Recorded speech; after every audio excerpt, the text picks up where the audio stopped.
Good.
me some Q-tips. I'll do it.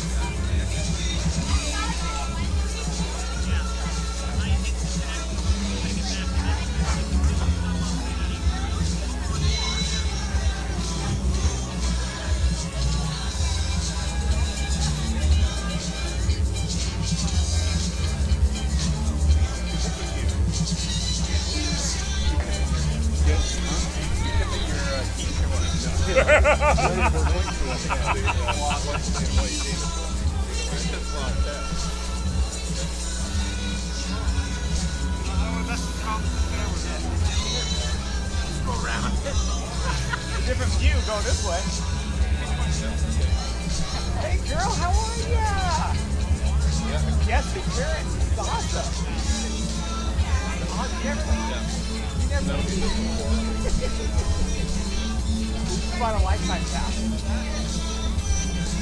I didn't even know I signed up for it. There's some people like this. Hey, you guys know anybody? Call girl.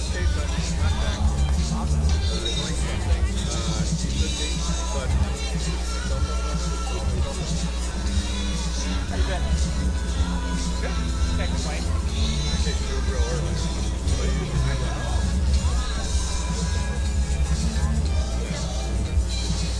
He's good, man. I haven't seen Chris in a while. Yeah.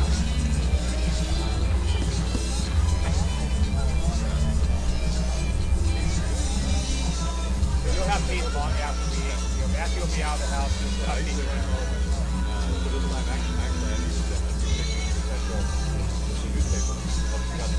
Oh, no, exactly. I know. It is weird, huh? You're welcome anytime you want. Ladies and gentlemen, welcome to Livermore, California, Rochester Park. On behalf of your host, California District 57, we are proud to present the 2017 Little League Intermediate World Series. Today's game features the visitors from Freehold Township, Little League, and Freehold, New Jersey.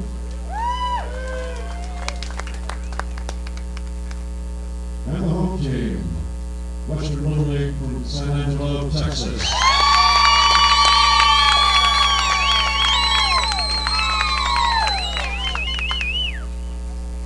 So please help me welcome our volunteer umpire crew to today's game. Behind the plate, Donald Escudero. At first base, Nicky Trevino. At second base, Doug Pfaffenberger. At third base, Tim McClellan. In left field, Tony Calpagno. And in right field, Jonathan Hagan. Oh, you got the lefty crunch.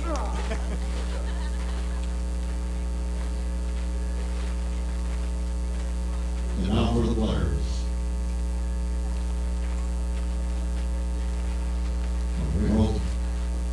Freehold Township Little League. Number 16, John Abramson. Number 6, Patrick Burns. Number 5, J.J. Donahue. Number 8, Zach Gorman. Number 11, Michael Mancusi. Number 12, Connor Murray. Number 18, Jonathan Golick. Number 10, Connor Quinn. Number 1, Mario Rivera. Number 14, Brad Saloni. Number 13, J.C. Capiro. Number 2, Anthony Cerrito. The manager, Jeff Gorman. Coach, Vinny Cerrito. Coach, Mike Mancusi.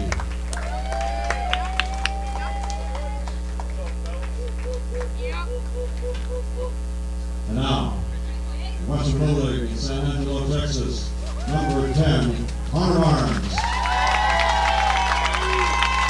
Number 6, Hayden Fox. Number 9, Ty Casey. Number 2, Jacob Charles. Number 7, Dominic Garcia. Number 12, Ethan Green. Number 15, Aaron Llewellyn. Number 11, Robert Moreno. Number 14, Scarlett Price. Number 1, Richie Ramos. And number 3, Devin Salazar. Reminder, Sean Box, Coach Nick Barron, and Coach Luke Green.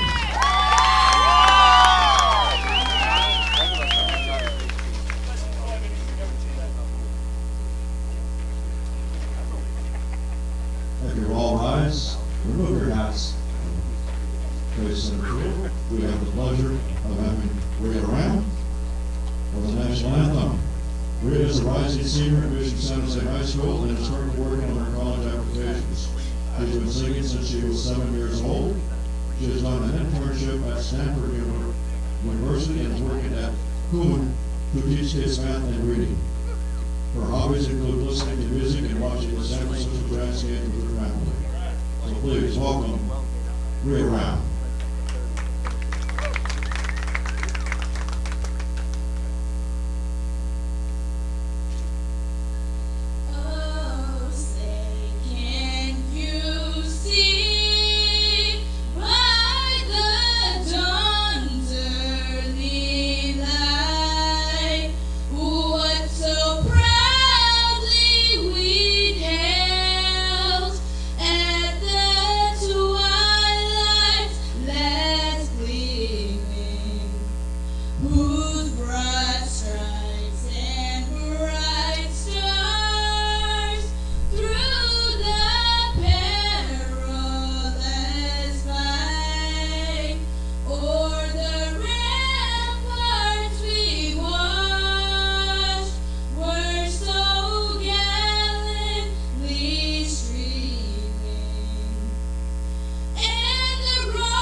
Today, for our first coach, we have Brent Locke from Buffalo Wild Wings.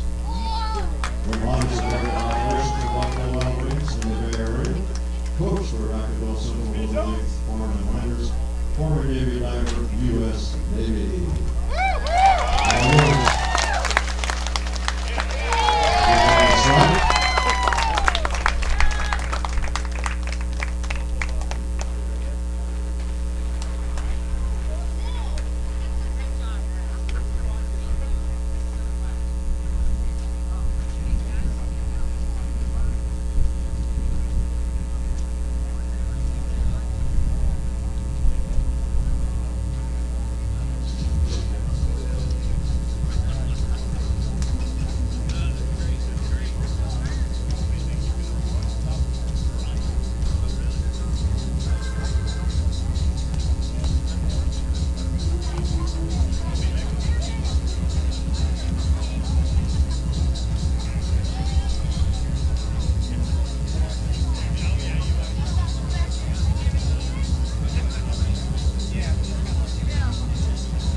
Welcome back to Livermore, California, everyone. We're getting ready for our first U.S. game of the day, which is going to match up the visiting team from New Jersey, the East Regional champs.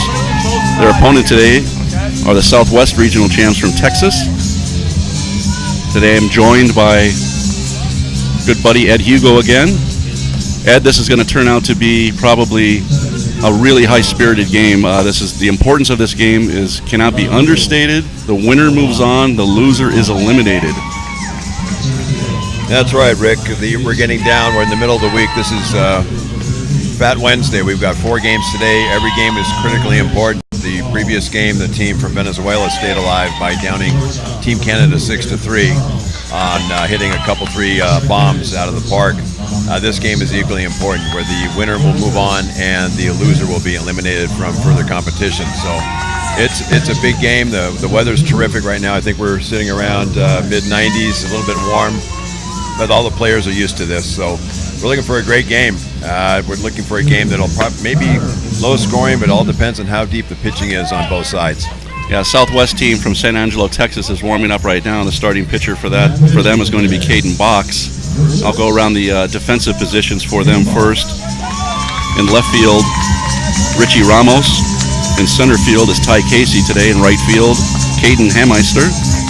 At third base is Ethan Green. Shortstop, Jacob Charles. Second base, Dominic Garcia. At first base, Connor Barnes. Behind the plate today is Stryler Price. And again, starting pitcher for Caden Box.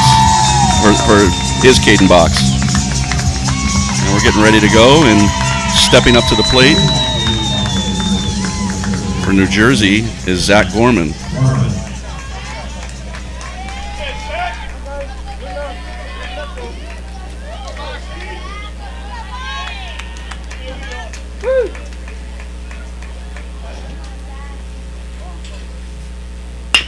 It's a ground ball on the first pitch to Ethan Green. He fires over to first base, and that's out. 1 pitch, 1 out.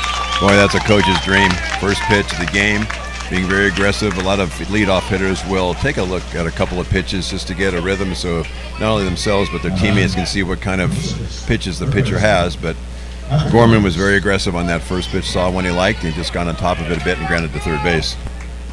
Now next up for Freehold Township is going to be Patrick Burns, and he goes after the first pitch and smokes one up the middle for a base hit. So that's the first base runner for New Jersey in the form of Patrick Burns, who wasted no time and hit it right up the middle.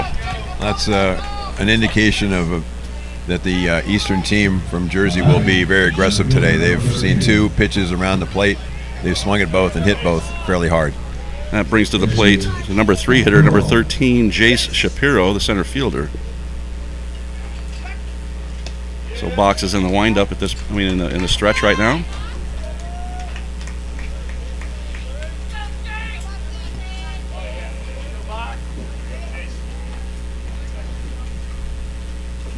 We want to welcome everyone that's tuning in from the state of New Jersey and also from the state of Texas.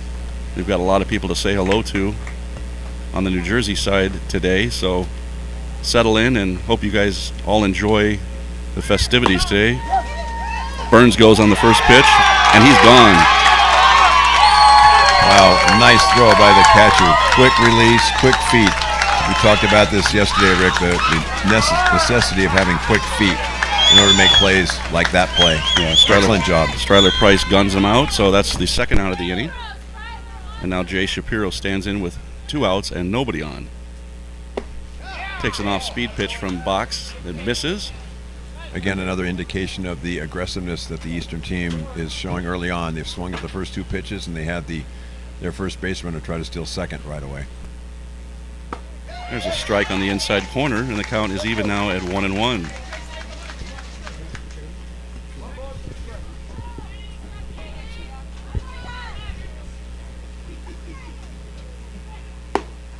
That's a ball. The count is 2-2 now.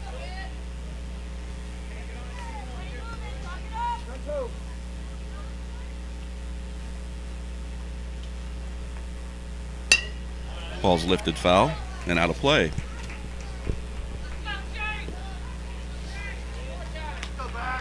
Nice pitch by Caden Box. He had Shapiro reaching for that. and barely a chance to foul it off.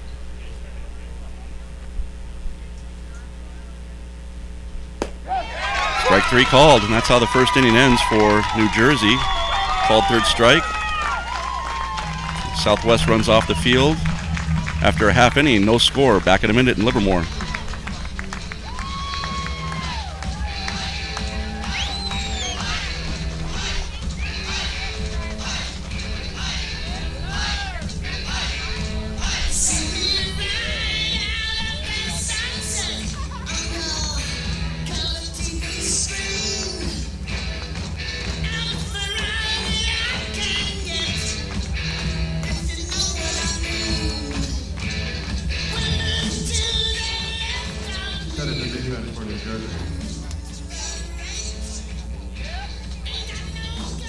In left field, number 18, Jonathan Kohler. In center field, number 13, Jason Shapiro. In right field, number 1, Mario Rivera. At third base, number 6, Patrick Burns. At shortstop, number 8, Zachary Gorman. At second base, number 2, Anthony Zirico. At first base, number 12, Connor Mori. Catching, number 14, Brad Salamoni.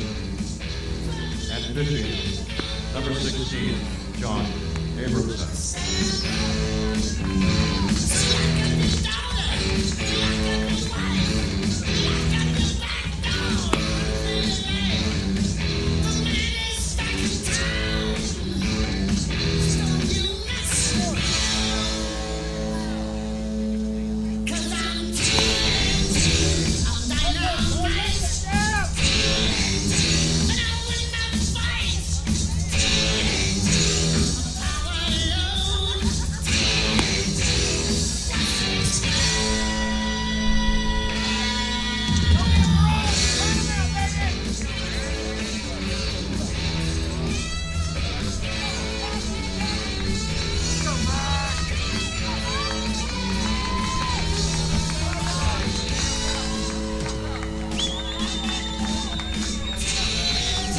Leading off the bottom first inning for Texas, number 6, Peyton Box.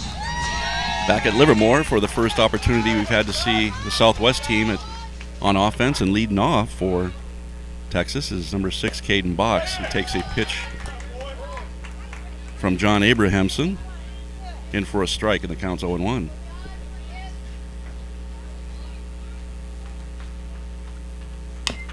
Ball is fouled.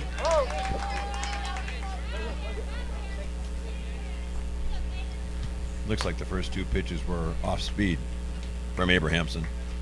He's trying to duplicate what Kean Box did. Box had an 8-pitch first inning.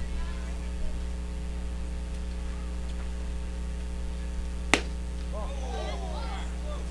a close pitch, fastball that misses at 69 miles an hour. And the count goes to, excuse me, that pitch was a strike. Okay, it's 1-2.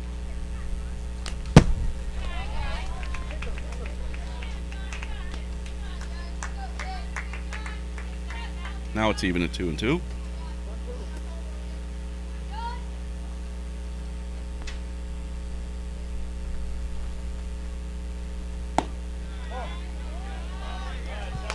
He went back to the off-speed pitch on the 2-2 count. Just left it a little bit high. Ball's hit to left field, directly at the left fielder though. Puts it away for the first out. Hit it well, but right to the left fielder. The key on that pitch is it was just a bit inside, so Box could not get the barrel of the bat on it. He hit it well, but he hit it down more towards his hands and out towards the sweet spot, resulting in that nice fly ball in left field. And that brings to the plate third baseman number 12, Ethan Green, for his first plate appearance today.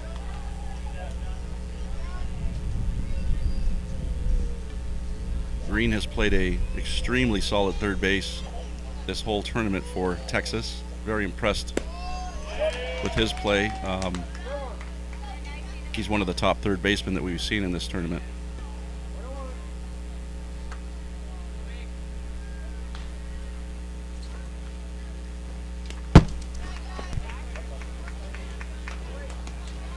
Abrahamson has shown, at least the coaches have shown some confidence in his off-speed pitch. He threw it on a 1-0 count for a strike. He came back with a fastball there and missed it quite wide. That ball's dribbled foul to the left side. The count goes to 2-2.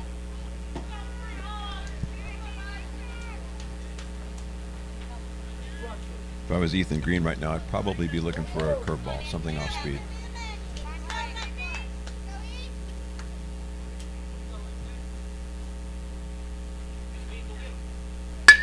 Ball's hammered into the hole and into left field for a base hit. You called it, Ed. He got his curveball he was looking for, and he hit it really, really well past the shortstop.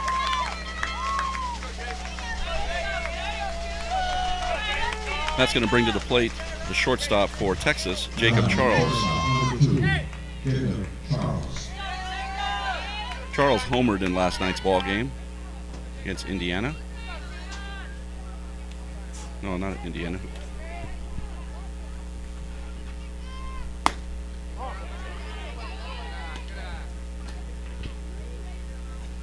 Against Florida.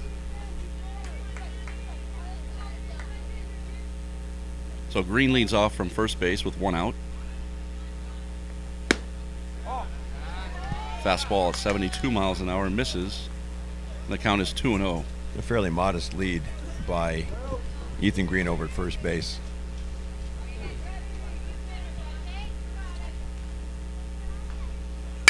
A check swing. He didn't mean to swing. It got by the pitcher. That's going to result in a hit, though. So a fortunate break for Jacob Charles and the Texas squad. That ball was a check swing roller past Abrahamson on the mound and squirted by him, and that's going to be another hit. Abrahamson did not have a play at second base on that. Don't know if he took his eye off the ball just for a moment, but as soon as that ball dribbled by him, everyone was safe. And the people, the players from Southwest San Angelo have something going here in the first inning. That's going to bring to the plate the catcher, Stryler Price.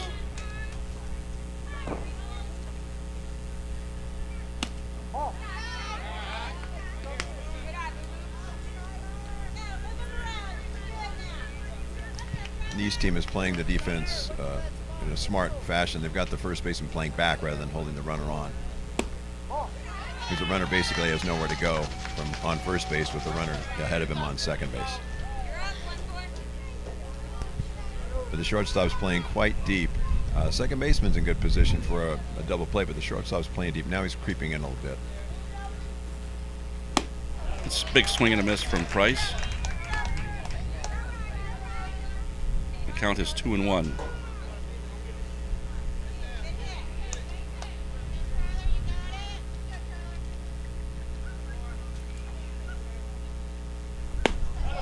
Off-speed pitch, swung on and missed again. With the nice warm air out, the ball is traveling quite well today, and we have a slight breeze going from right to left field, so balls hit into left center will travel quite a bit. Dribbled foul.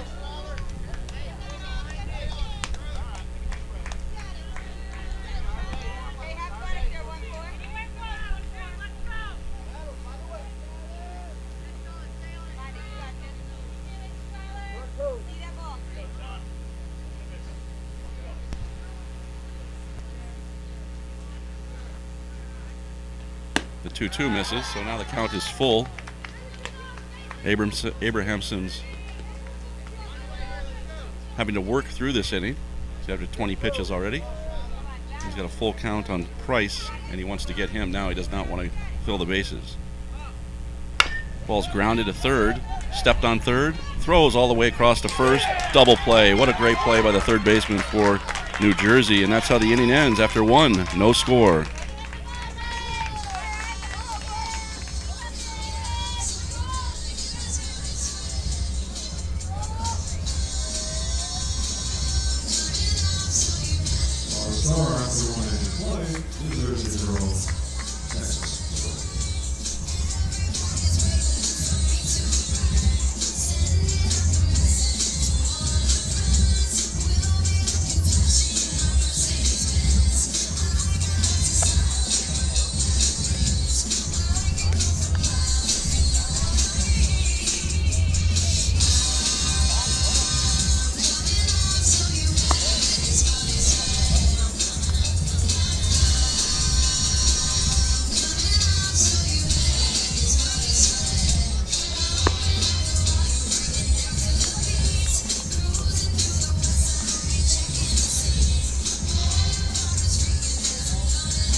So we reached the top of the second inning out here in Livermore, California. And leading off for Freehold Township Little League is Jonathan Olick. This is Jonathan's first plate appearance today. He wanted to give a couple of warm wishes out to Mary and Joseph Scarpa, Grandma and Grandpa. Sending you love from California. Thank you for being my #1 fan. Love you. And to Joanne and Jason Gerb, Aunt and Uncle. Thanks for all your support. Love you a lot. Hi, Caden and Hudson.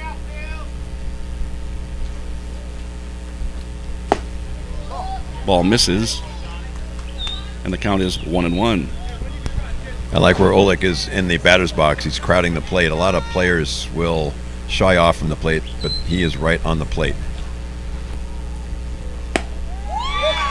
And that presents a dilemma for a pitcher. A pitcher will see at this level, will see a batter crowding the plate and feel like he can't throw inside. The resulting in a lot of pitches being left over the plate that are hit hard.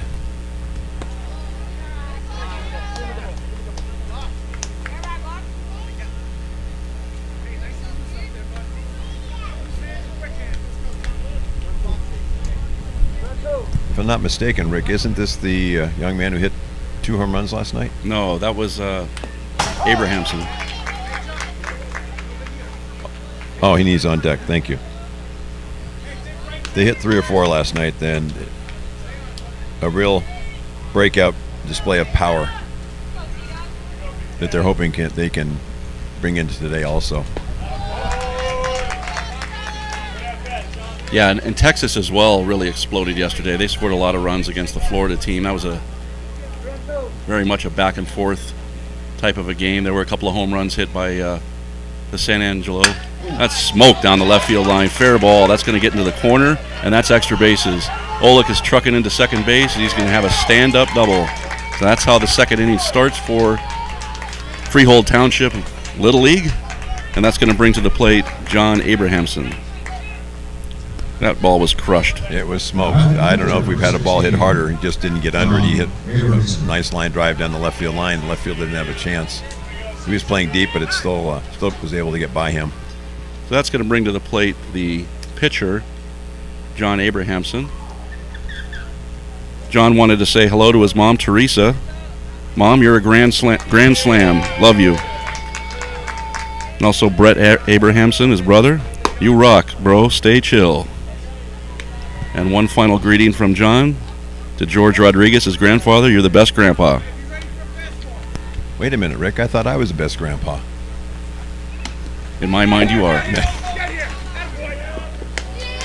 There we go. On the inability to throw the 4 balls, they're trying to walk. They are walking Abrahamson on purpose. The pitcher threw a wild pitch, and Olick was able to go to third base. Now the East has a runner at third base and nobody out. Now it looks like they're not going to intentionally walk him now. Interesting change in strategy in the middle of the count. Still may end up that they do walk him. The count is 3-0. Whether they want to or not at this point. That's a swing and a miss. He had the green light. He saw the ball, but it was an off-speed pitch. That was an excellent pitch. It's nice to see the aggressiveness of the East team, allowing their big hitters to swing on 3-0.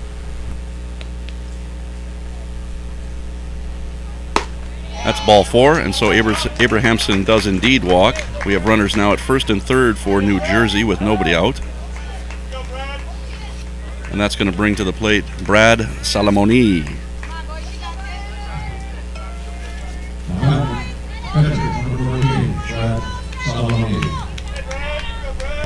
Here we have the first and third situation of the game. We'll see how the Southwest defense plays it.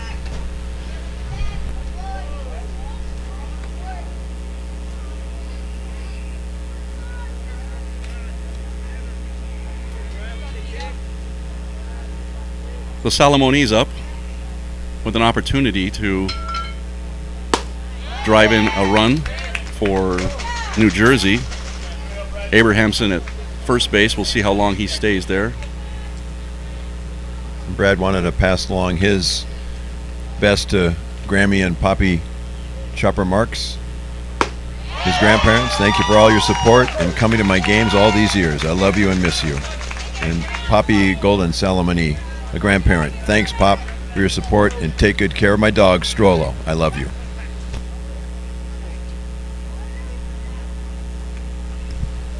And we here in Livermore tend to sometimes forget how far away from home these young players are, and that they are in an unfamiliar area, and we're very glad to be able to pass on the hellos to your loved ones back home.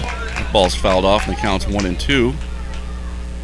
Mentioned this on the air the other day when Brad was batting, how much we all enjoyed his sister Brooke performing the national anthem at our opening ceremonies and parade downtown. That was quite a moment for all of us. That ball gets away from Caden Box.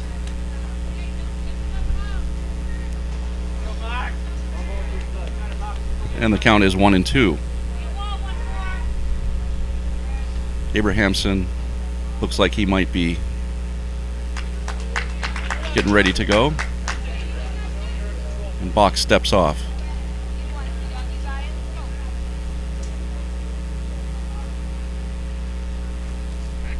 Throw over to third base, a little bit closer than one might think.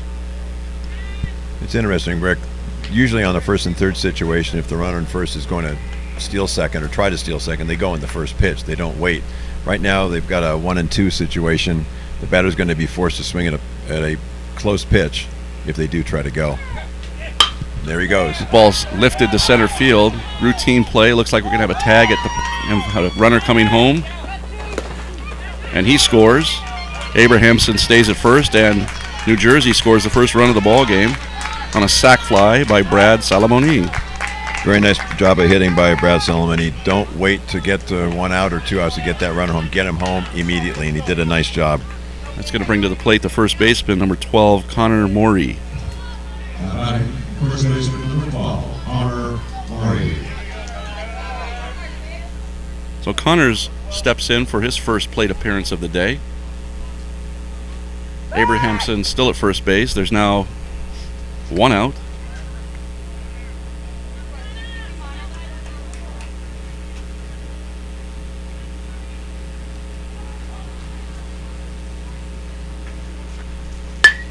Ball's lifted out of play to the right side, and the count's 0-1. It's nice to see the Southwest defense, the shortstop and second baseman, actually talking with each other right now, have shortened their distance to second base to try to pull off a double play on a ground ball. There's a strike on the inside corner.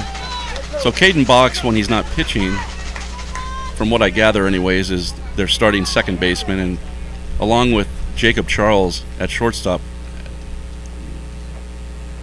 That ball's lifted into right. That's drifting away from the center fielder. That's going to get down. It's going to get to the wall. Abrahamson's trucking to third base. And he's going to try to score. Here comes a throw. He's out. Throw to third. He's safe. So aggressive base running by the East. Abrahamson's thrown out at the plate trying to score. Go ahead. That was a textbook relay play from the center fielder to the shortstop to the catcher. That was very well done. Very well done. And Morey ends up at third base. What I was trying to get at was Texas is very strong defensively up the middle. Center fielder's terrific, so it's not surprising when they can pull off a defensive play like that. And so now there's 2 outs with a runner at third for the East, and that's driven down the right field line foul. That landed about 4 or 5 feet foul. Nice first pitch swing. That was a nice hit by Morey. That ball just kept drifting away from the right center fielder, and he had just no chance at all and bounced. Took 1 hop and hit the wall.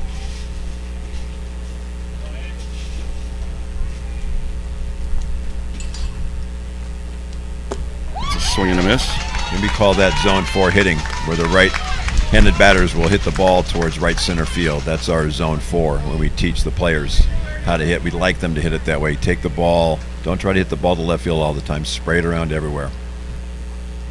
Yeah, because that's just in many ways indefensible. There's nothing you can do about outfield alignment that's going to prevent a ball like that from dropping.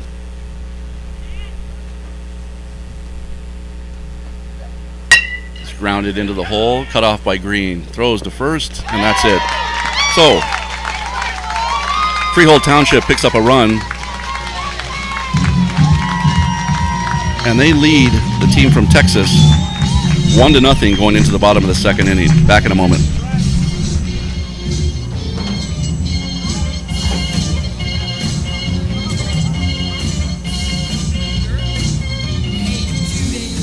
The score after 1.5 innings of play, New Jersey 1, Texas 0.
Leading off the bottom of the second inning for Texas. Their center fielder, number 9, Ty Casey. Welcome back to Livermore, folks. Starting to heat up out here, not only on the field but in the booth. 97 degrees and climbing. Leading off for Texas in the second inning is number 9, the center fielder, Ty Casey.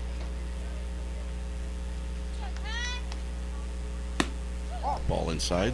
This is the young man who's playing center field and made that terrific play on the ball hit to right center. Didn't hurry anything, made a nice strong throw to his cutoff man, which resulted in the player being thrown out at home plate. Ball's fouled off to the right.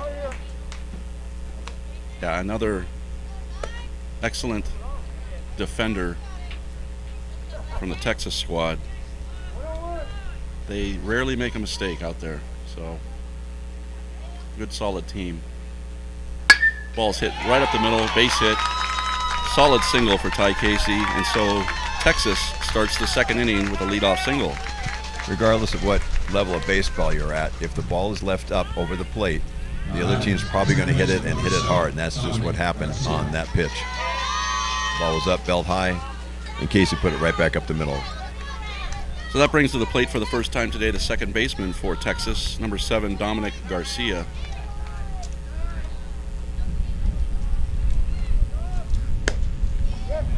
Our tournament director, Dave Wetmore, wanted me to say hello to his cousin Pat, who's tuned in from New Jersey, I think. Rick, there are about 700 different computers with this game on right now.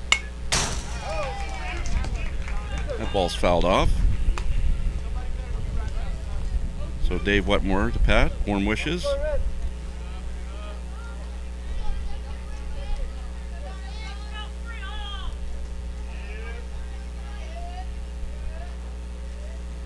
And Garcia now needs to go into the protect mode with the 0-2 count. Doesn't look like choking up is part of his arsenal, though, Ed. Still down at the end of the bat. Strike 3 called in the outside corner. Called strikeout. It's a big out for Abrahamson. And it's the first out of the inning, and it brings to the plate the left fielder, number 1, Richie Ramos. All right, left fielder, number 1, Richie Ramos.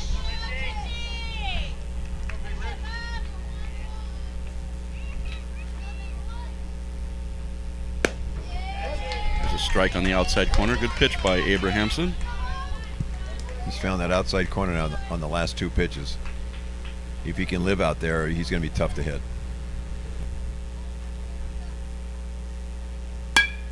Well, that ball is lined back to the first baseman. He steps on the bag, and that's a double play. What a tough break for Texas. It is a game of inches, Rick. The runner at first is out just by a hair. Nice play. We played 2 complete innings in Livermore, with the East leading the Southwest 1-0.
We're back at Max Bear Park for the top of the 3rd inning, and leading off for the East Regional Champions is number 2, Anthony Sirico, the second baseman.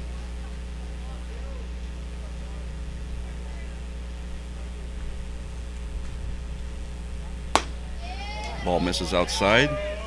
Anthony wanted to say hello to his brother Mario. Thanks for coming to all my games and supporting me. Also to his Uncle Joe and Uncle Steve. Thanks for always calling, supporting, and cheering me on. That's from Anthony. Ground ball up the middle. Charles has it, bobbles it, can't recover, and that's going to be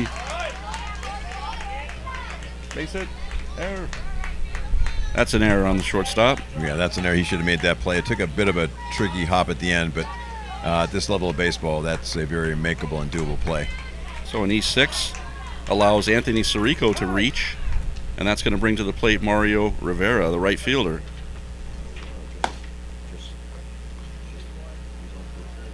I'm sorry.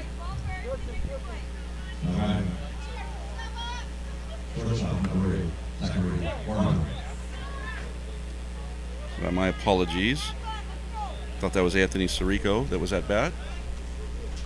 That was Mario Rivera that reached on the error. So he's at first base with nobody out, and that brings to the plate the top of the order, Zach Gorman. Just a brief delay. The home plate umpire found a ball that was not playable. Sometimes these balls get scuffs, not only scuffs, but cuts in them, and they need to be removed from the ball game.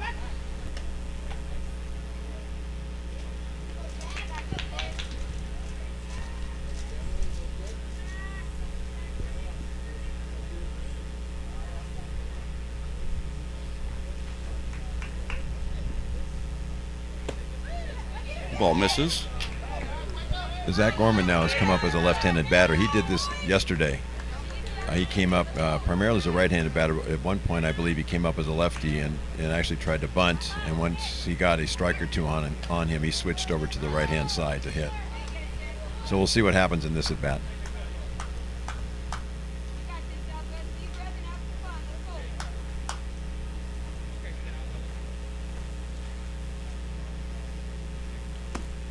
Ball misses, and the count is now 2-0. Zach Gorman wanted to say hello to Grandpa. Thanks for coming to all my games. I love you. And the McCasey family. Thank you for cheering me at all my games. Love you. That's from Zach Gorman.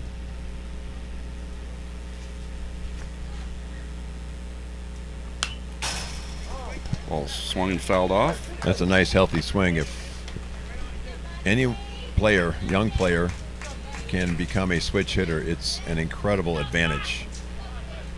as you're always looking at the opposite arm coming towards you. It's much easier to see the ball. So Box is concerned about Rivera over at first base. So he checks on him prior to coming to the plate with the 2-1 pitch. Looks like Rivera wants to try to go. He does not. Ball's lifted into straightaway center field. Should be an easy play for the center fielder. Makes the catch, and that's the first out of the inning. It's interesting on that swing by Zach Gorman from the left-handed side. He made a nice swing, but it was a fairly normal swing, not a real hard swing. I think he's probably looks like he's a natural right-handed batter, and he probably gets a more aggressive swing from the right side. So I would probably think he'll come up from the right side the next time he comes to bat. So Patrick Burns steps in. He laced the first pitch he saw right back up the middle for a base hit in the first inning. Was thrown out trying to steal. He swings at another first pitch and hits it off the end of the bat back to Box, who throws to first and records the out on the play. Rivera moves to second, where he stands now with 2 outs, and Jace Shapiro comes to the plate. So that was a pretty good break for Texas to be able to retire a very dangerous Patrick Burns on a dribbler back to the mound. Thank you very much, right, Ed? It's a ball in the dirt. Good job by Stryler Price to keep that in front of him and prevent an advancement by Rivera. Now, Caden Box is not out of trouble yet. He's got a man at second base and 2 outs, but he's got the number 3 batter, Jace Shapiro, staring out at him. Shapiro's homered in this tournament.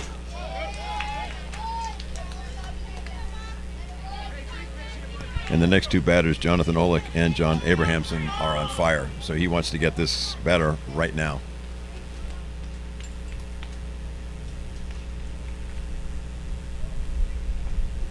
The ball's crushed down the left field line, just foul.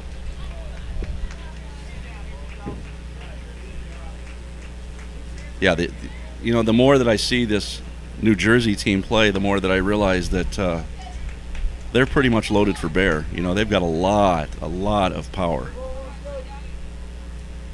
At least 1 through 6, they're fairly solid.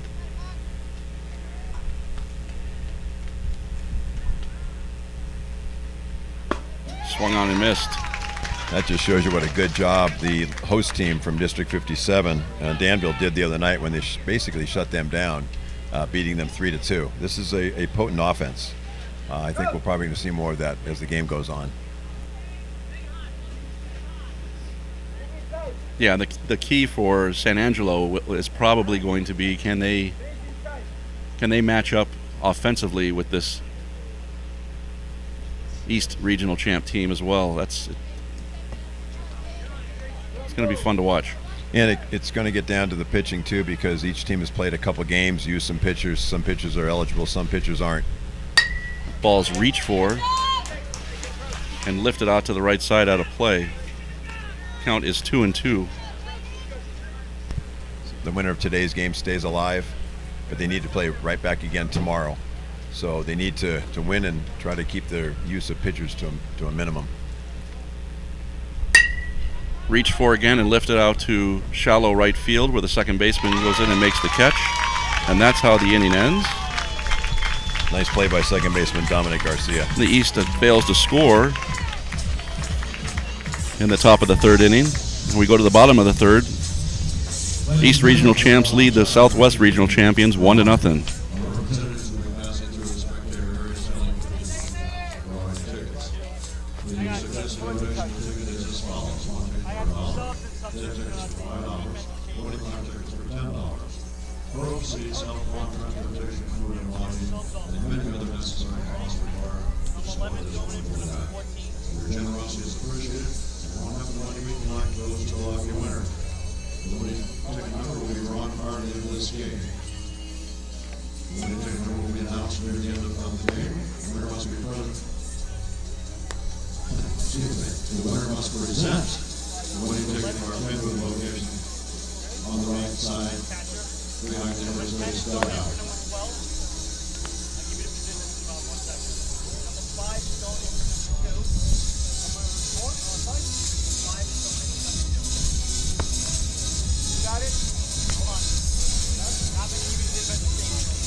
Back in Livermore, we've reached the bottom of the third inning where the East is leading the Southwest 1-0. And leading off for Texas is the number 8 hitter, number 10, first baseman Connor Barnes.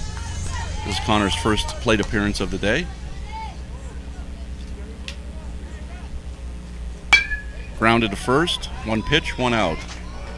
So the winner, what's at stake with this game today, just in case anybody is interested in knowing? The winner of this game plays the loser of today's 6 o'clock game. So that's going to be either District 57 or Hawaii. So the winner of this game will play the loser of Hawaii versus the host tomorrow. The loser of this game is eliminated from the tournament competition. So there's a lot at stake here. And that brings to the plate number 15, Caden Hameister.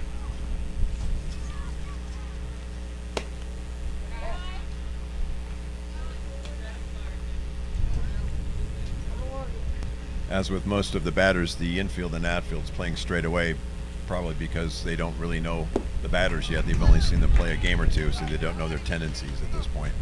All they know is some of the players been hitting the ball quite a ways, and they'll move their outfielders back, but there's not a tendency to make them shift at all.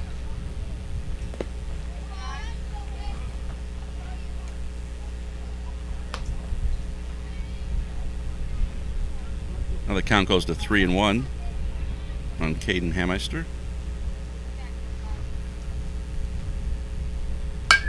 Ball's lifted into shallow right. That's going to be a tough play. The second baseman's over and makes it look routine. Wonderful job. Nice play by second baseman Anthony Sirico. He had that ball the way it absolutely is second baseman's ball.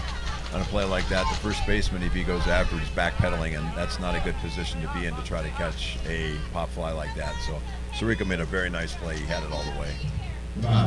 He's going to bring to the plate the pitcher, top of the order, number 6, Caden Box. Box flew out to left field his first time up. So Texas has 2 outs and nobody on base here in the bottom of the third, trailing 1-0.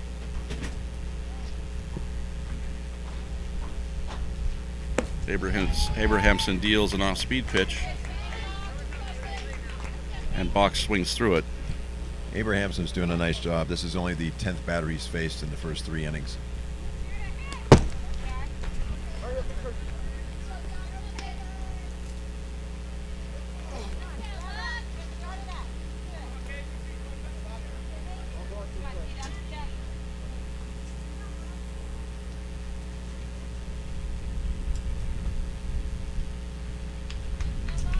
And his pitch count right now is only at 38, which is just around 13 pitches an inning, which at this level of ball is very good.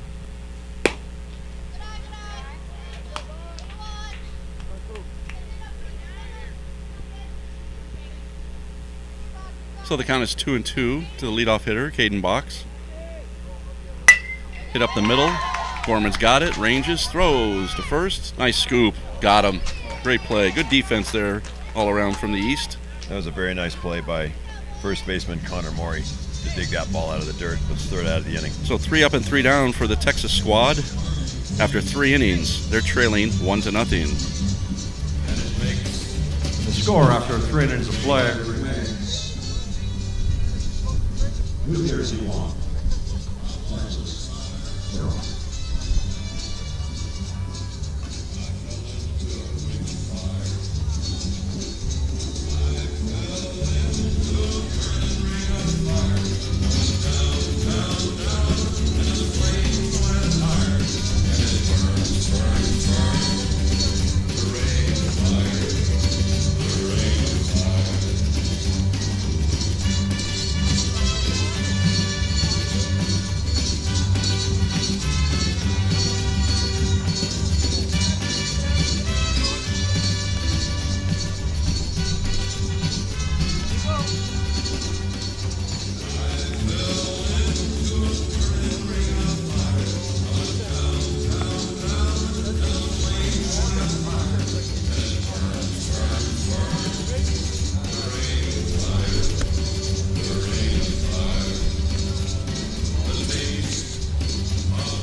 We're back in Livermore in the top of the 4th inning now. The East is up.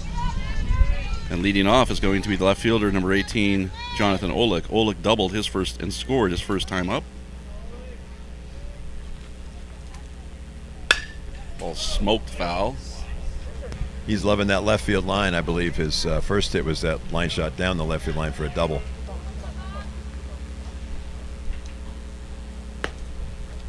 If I'm Caden Box, I'm looking to throw something even slower to try to get him to pull another one foul, get him to an 0-2 count.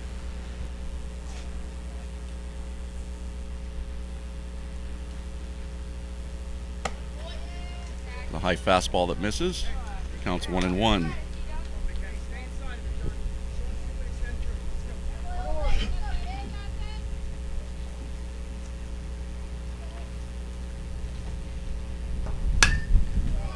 Ball's popped up, shallow left field, shortstop.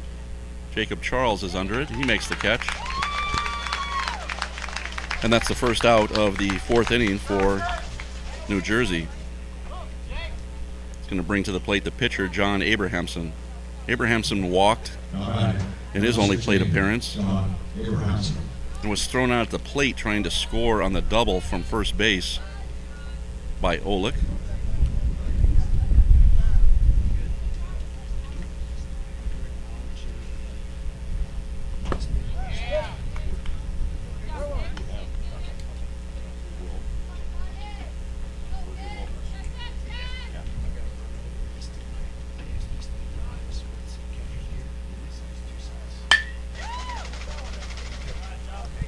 Box continues to pound that inside corner, which is the best place to be at this point, and then he goes to the outside now and then, but he keeps coming inside on these batters, trying to keep them from extending their arms.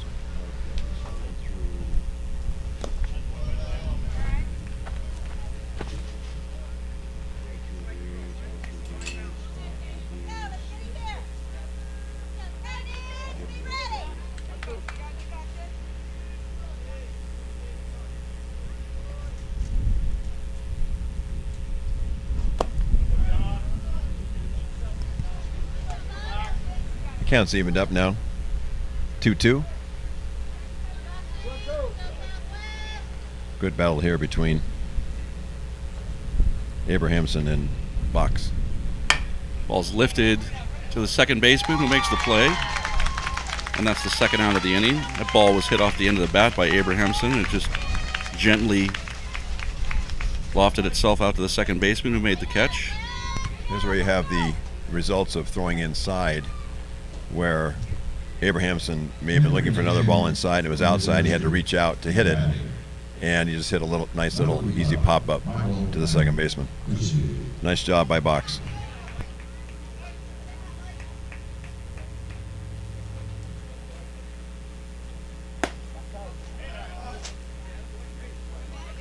So now we have our first look today at number 11, Michael Mancusi,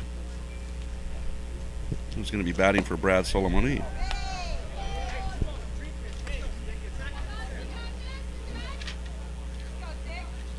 Yeah, these are their two catchers for the East, Mancusi and Solomoni.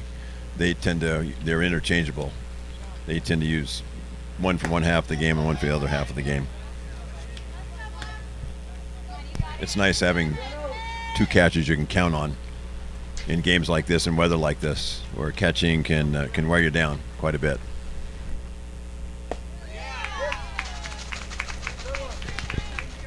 So the count now is 3-0 on Mancusi.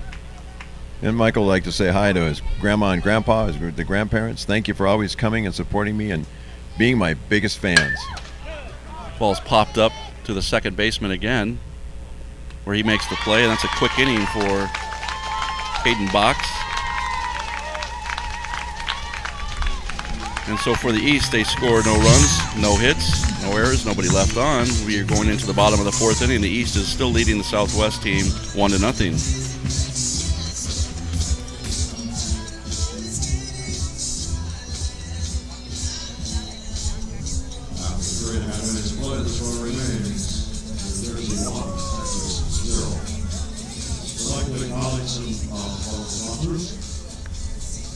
Livermore Area Recreation and Park District, 5-Star Network, Stanford Health Systems, City of Livermore, Oakland Hayes, Wilson Trophy, Southwark AG LLC, District 16 Council, Railroad Company, Powers Intelligent Transportation, the Independent, San Francisco Giants, and Supervisor Scott Aggregate. We thank you.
Back in California, folks.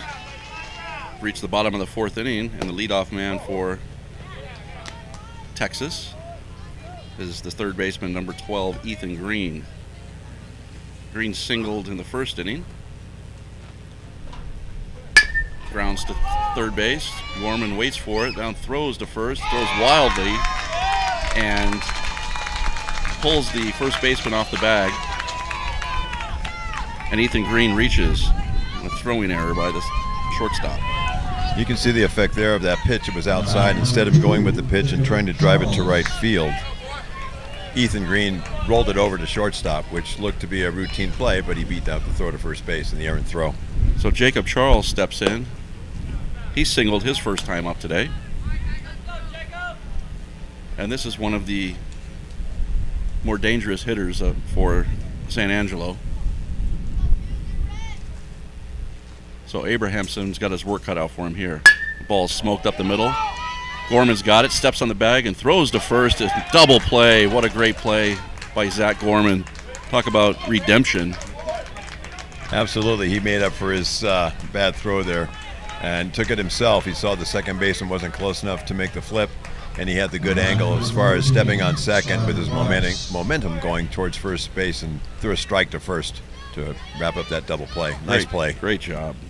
Brings to the plate Stryler Price, the catcher. Grounded into a double play his last time up, and another great catch by the second baseman. Lines out to second base, and that's how the inning ends. So that was a quick one. It doesn't get much quicker than that, Rick. So we've played 4 complete innings in Livermore. The East is still leading the Southwest 1-0. And the score after 4 full innings remains the same. New Jersey 1, Texas 0.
Leading off the top of the 5th for New Jersey,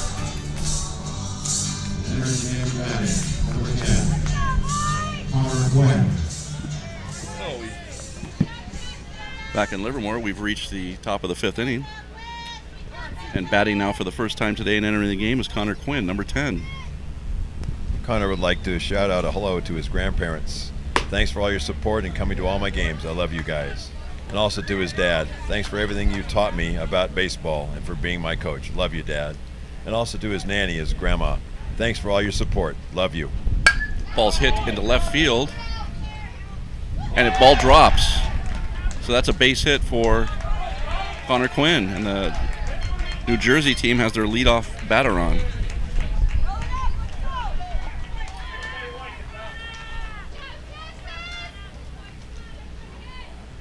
And that's going to bring up number 5 for the first time today. So J.J. Donahue is going to get an at bat.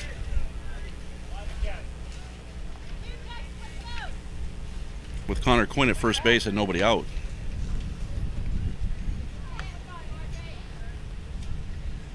And JJ'd like to say hi to his grandparents, Claire Donahue and Jack Donahue. Hi, I miss you guys and love you guys. And Christine Hicks, his mom. Hi, Mom. Miss you, love you. See you soon. Ball's lifted foul and out of play.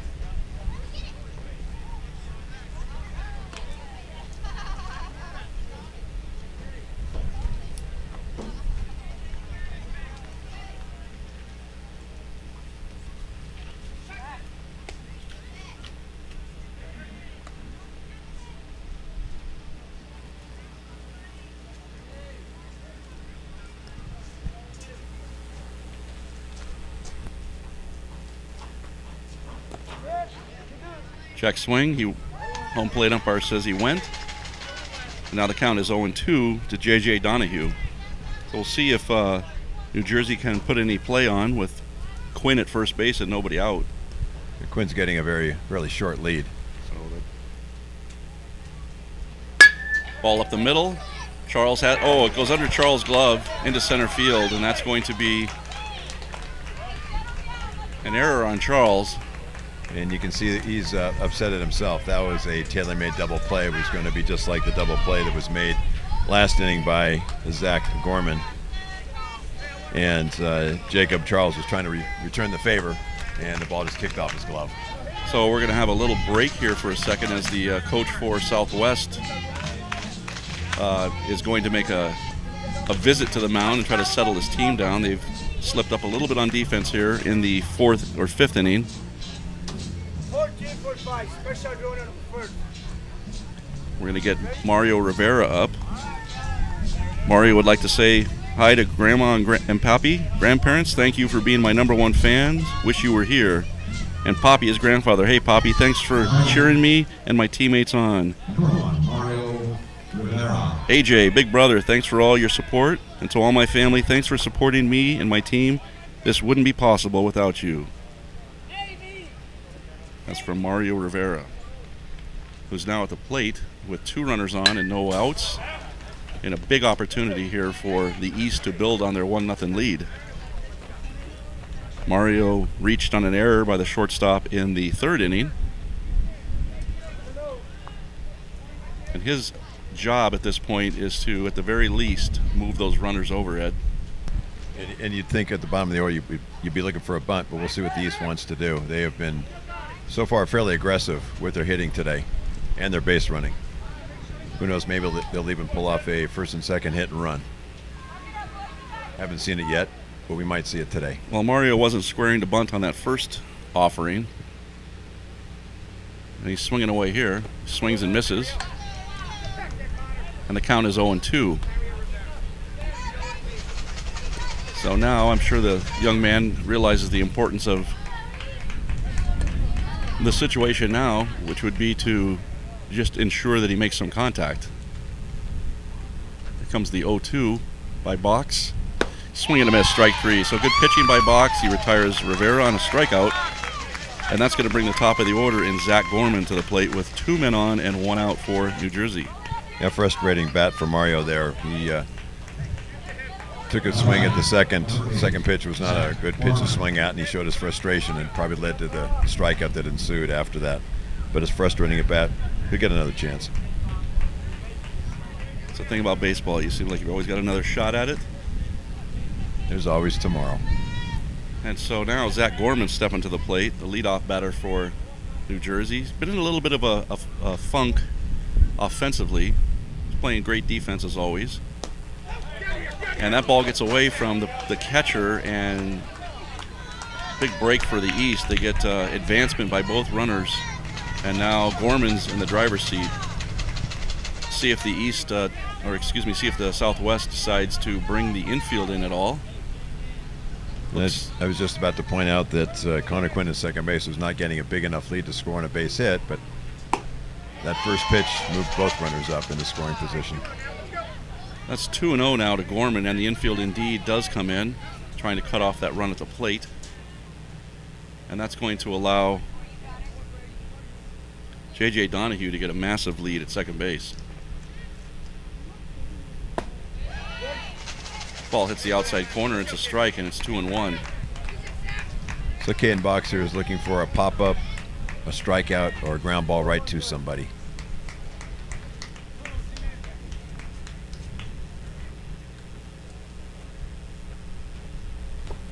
Ball misses, and the count is 3-1.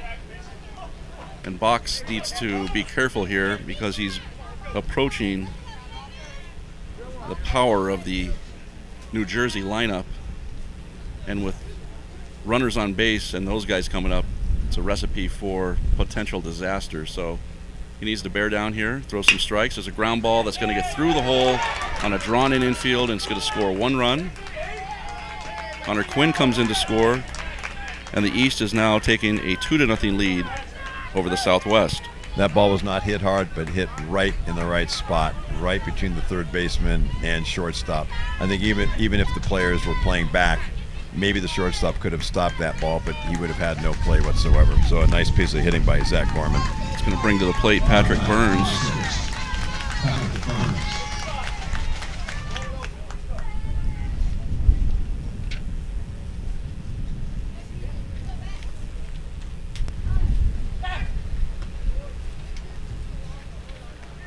The Southwest believes that Zach Gorman will be taking off for second base on this first-third situation, resulting in that throw over to first base.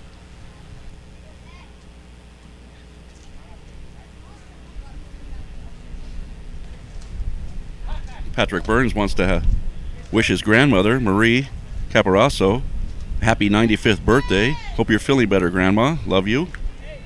And Uncle Frank Caparasso. Hi, Uncle Frank. I hope you're feeling good. I love you. Family, friends back home, and Tyler. Hi, everyone. Thanks for all your support and all your help. You're the best. And finally, Chris and Maria Burns, Mom and Dad. Thank you for giving me the opportunity to get to the World Series in California. I love you. All from Patrick Burns.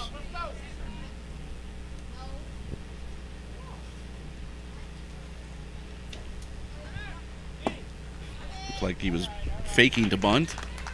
And Gorman moves over to second base, so the East have runners at second and third, and there's 1 out.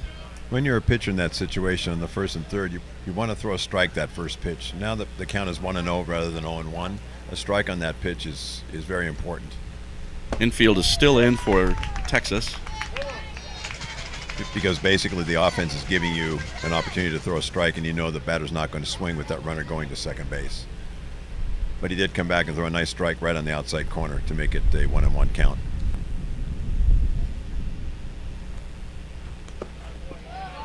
That ball's in the dirt. The count is 2-1. Nice job by catcher Stryler Price to keep that ball in front of him. He didn't try to catch the ball. He used his chest protector to block the ball down and keep the ball in front of him, which meant the runners could not advance.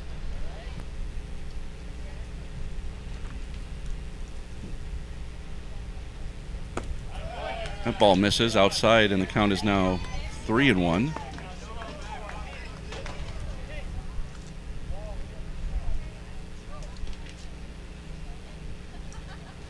Caden Box is laboring a little bit here. Ed, he's up to 75 pitches? 75 pitches. That pitch looked quite good. It was a bit of a hanging curveball inside, but it could not catch the inside corner. And it looks like we may be going to either a chat on the mound or maybe a change of pitching right now. Again, it's 98 degrees out in the field, or here in the box, probably a little warmer down in the field. And he's probably feeling the heat. And he's given the coach the ball. We're going to get a new pitcher coming in. So we'll check on that in a minute. We'll take a little break and be right back.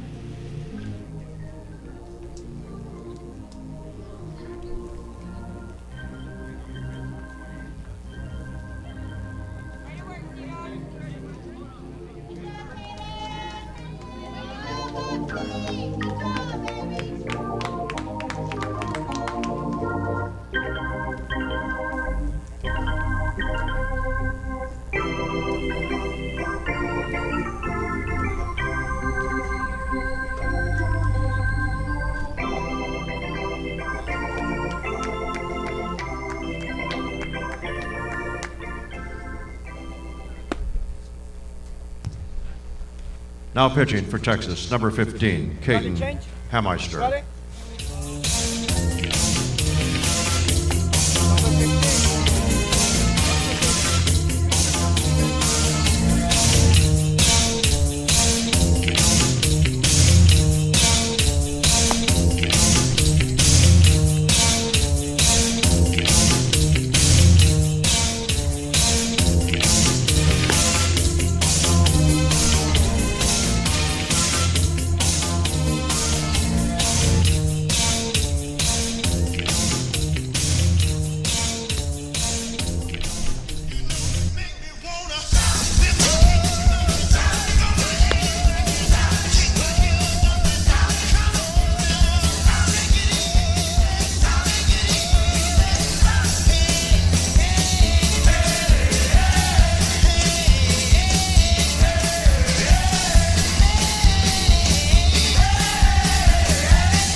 Now batting, number 13, Jace Shapiro.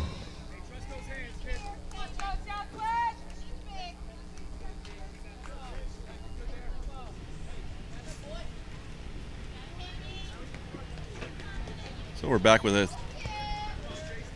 pitching change for Texas. Caden Hameister's now come into the game to pitch.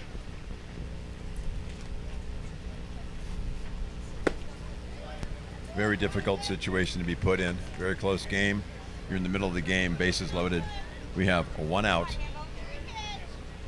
And Hameister's coming in to see if he can stop a rally, which is just about potential to explode with the East 3 best hitters coming to the plate.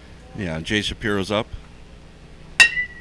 and hits one to the catcher. First shortstop, who throws home for the force out. So that's a good, fortunate play for Texas. They're able to retire one of the East best on a force out.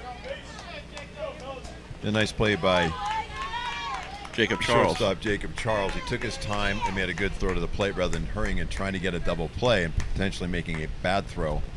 He made a good throw to the plate. Now we've got 2 outs. The infield can play back, and they can get it out at any base and get out of this inning without any runs being scored. Just swing and a miss by Jonathan Olick. He was fooled on that pitch. 58-mile-an-hour hook. That was a nice pitch, a nice first pitch.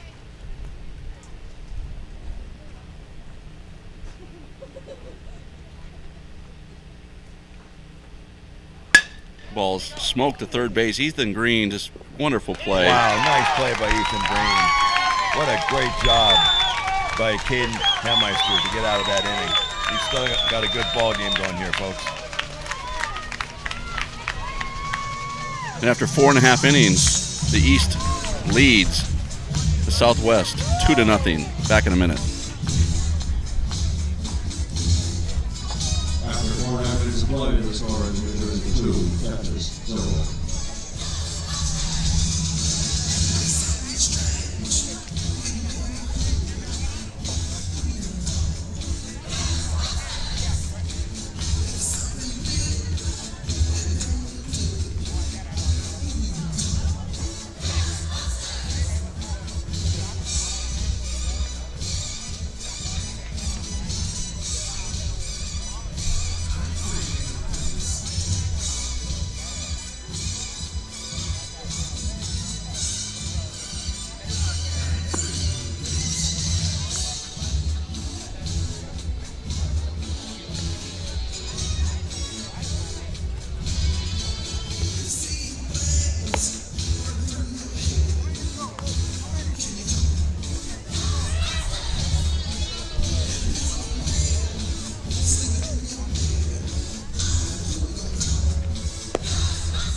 offensive changes. Number 12 is back in for number 10. Going to first base. Number 18 is going to right field. Number 5 is already in left, right?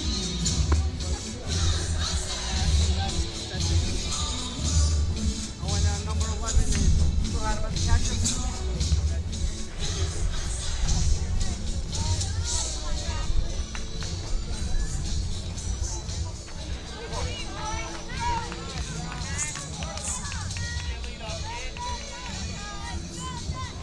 Leading off the line for Texas. Number 9, Ty Casey. So we reached the bottom of the 5th inning here in Livermore. Texas is trailing the East 2-0. Leading off for Texas is number 9, Ty Casey. And that was John Abrahamson's 46th pitch. He's averaging 11 pitches an inning, which is terrific. At this rate, he would be able to go all 7 innings, but we'll see what happens in the next couple innings.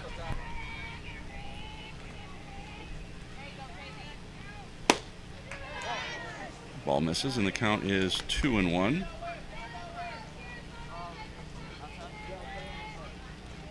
Casey singled in his only plate appearance in the 2nd inning.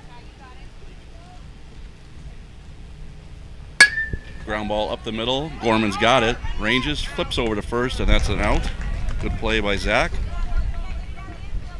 There's 1 out in the bottom of the 5th inning for San Angelo. It's going to bring to the plate numero 8. What is it? Darren Llewellyn's going to get a plate appearance. Going to bat for Dominic Garcia. 8. Batter, number 8, Aaron Llewellyn. He hits the first pitch to the third baseman, who makes a long throw to first, and he made a good play there too. So defense is on display here in this game.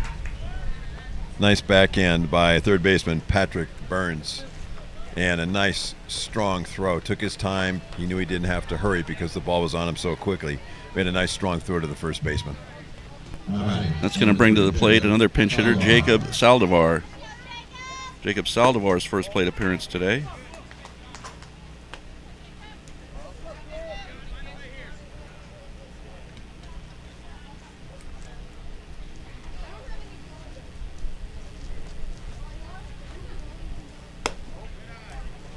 I want to make sure I say hello to all the folks out in San Angelo that's watching this game too. The reason that I'm making an effort to say hello to all the folks in New Jersey, I pass out some packets to all the teams prior to when they arrive on Friday, and ask them to fill out some of this information. And right now, the East team is the one that I'm focusing on. If I get the packet back for the Southwest, try to get some shout outs there as well. That's a ball that's hit, base hit up the middle by Saldivar. Nice, easy swing. Served it right out in center field. That's a great piece of hitting by the young man. And he's at first base for Texas with 2 outs, and they need to kind of get the offense rolling here. Going to have another pinch hitter. That's Robert Moreno, number 11. Robert Moreno had a couple of hits in the game the other night. Yeah, and Rick, one of the toughest jobs in baseball, especially at the pro level, is being a pinch hitter. And to have Jacob Saldivar come off the bench and stroke a hit like that is a big lift for the Southwest. There's another base hit up the middle, same spot, same result. So back-to-back hits for Texas. Boy, very impressive. 2 hits right in a row with 2 of their reserve pinch hitters. Moreno did that the other night too. Got a couple of hits in big spots in that game against Florida. And it's a slow walk to the mound by the East coach. East coach Gorman's going to come out and pay a visit to Abrahamson. Probably just giving him a break. Give him a break. I don't think he's going to switch pitchers at this point. He's just talking to him, talking to the infield. Probably taking as much time as the ump will allow, but no, he's now coming off the mound. A lot of times you just want to, the coach just wants to go out, give him a little bit of a pep talk, but also give him a break It's a hot day. We're approaching 100 degrees. He's thrown 56 pitches. That's a lot of energy that he's used. A couple of kids that got base hits off him, but he goes out to tell him, hey, you're just one pitch away, one ground ball on the infield. We can get out of this inning. So just do what you can do. So that's going to bring to the plate Hemeister, who grounds to short. Throws to first. Got him. Comes, and that's the end of the inning.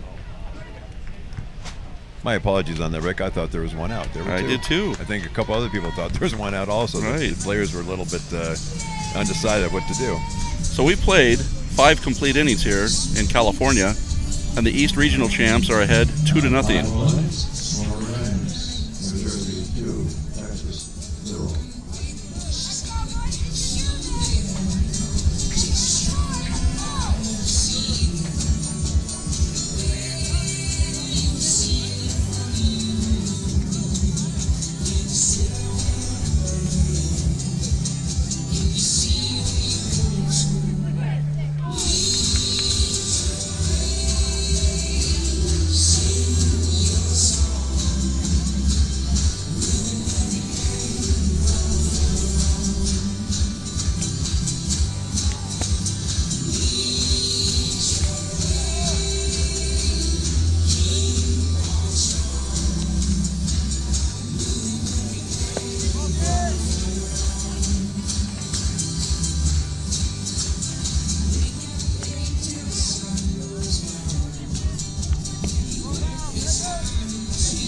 Leading off the top of the 6th inning for New Jersey, number 16, John Abrahamson.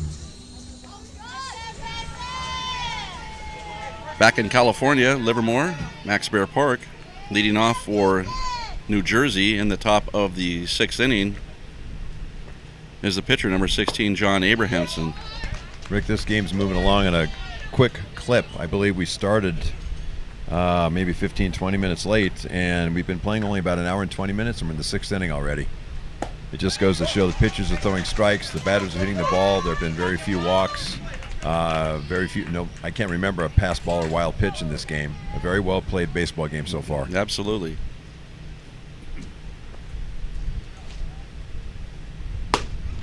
And the 0-2 pitch is taken outside for a ball, and the count is 1-2. And up to this point, the Texas team has held John Abrahamson in check.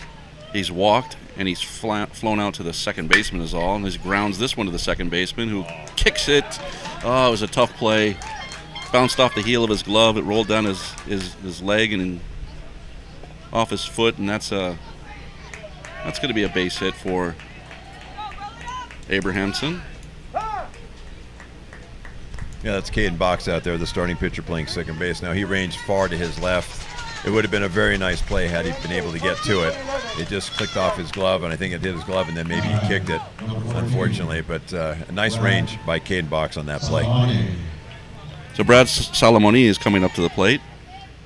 And we have some more hellos from Brad to Uncle Donnie Marks. You're the best uncle in the world. Thank you for everything. I love you. When this is over, I will come back home and work for you! Exclamation point. And Mr. Danny Williams, best friend and his mentor. Thank you for teaching me everything you know. I love you and wouldn't be able to do it without you. Very nicely written, Brad.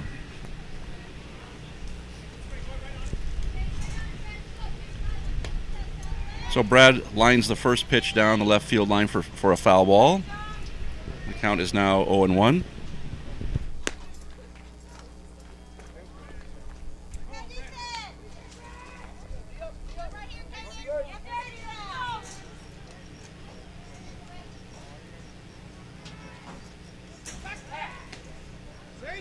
Throw over to first, and he's safe.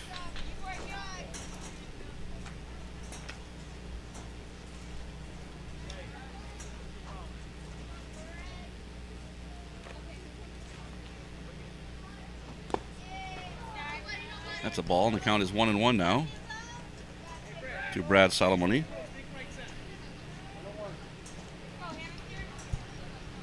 The East team is trying to find a way to get that third run across to increase their lead just a bit, to make it more difficult for the Southwest to catch up.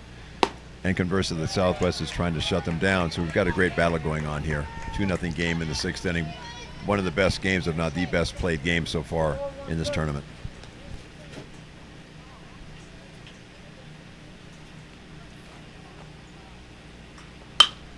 Ball's lined foul down the right side, and the count goes to 2-2. Salamoni has an RBI sacrifice fly in the first inning, or excuse me, the second inning. So he's officially 0 for 1. Abrahamson's getting a nice lead at first base.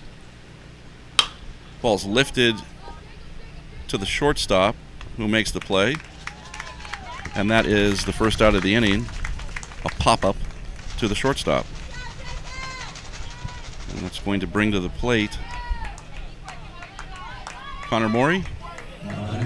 Connor Morey, and Connor sent some hellos and how are yous to Honey, Pop, Grandma, and Peppa, grandparents. Thank you for all your love and support and for always being my #1 fans. To his aunts and uncles and cousins, thank you for all the love, support, and best wishes. To his dad, thank you for everything. These experiences would not be possible without you. I love you. And to all my friends, thank you for always coming to my games, supporting me, and cheering me on in Freehold. It's wonderful how these kids have all taken the time to write some well wishes to everyone back home. It's nice to see they know who the supporters are, the ones that have been there through thick and thin, because not every game's a win and not every at-bat's a base hit. It's lined foul off to the right side. Abrahamson is still at first base. He almost picked off our cameraman down there. We have a photographer taking pictures throughout this tournament, and he's on a pedestal down the right field line, and we almost had him picked off. That wouldn't have been good. Just as long as he doesn't break his camera. So he's replaceable. The camera is not. Absolutely. those you have a lot of memories in that camera.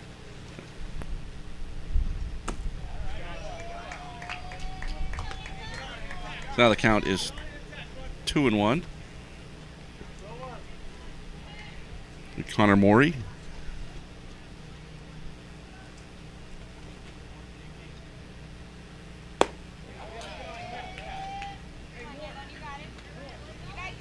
And Rick, this is the type of game where the defense, the umpires, everybody's in it. Everybody's up. Everybody's waiting for every pitch and on their toes, whereas sometimes you get a lot of walks and some sloppy play, and there's a walk on ball 4.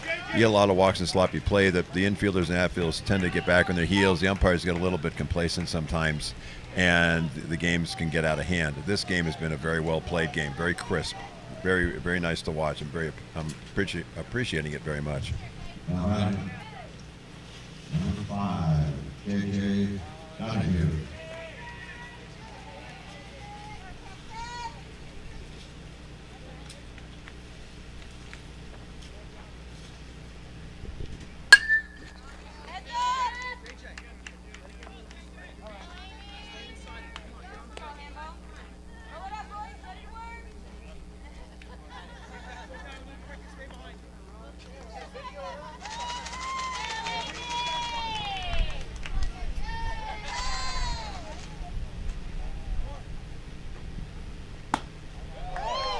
A ball. Count 1-1. J.J. Donahue. Donahue reached on an error by the shortstop, his last at bat. The Handmeister has to be careful here. Even though it's only 1-1, he's got a couple of runners on and only 1 out. And you don't want the East to be able to turn that order over again and get to their power hitters.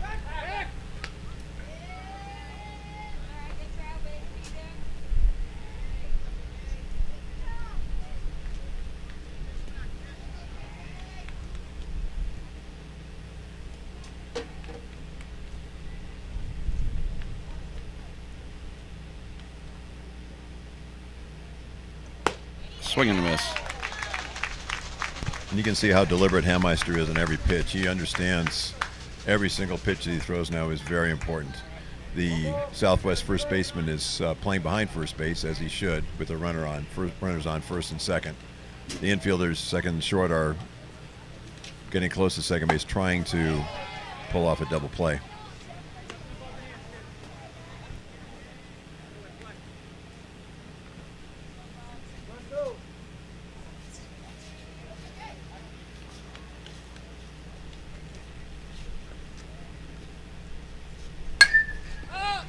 Ball's popped up and out of play.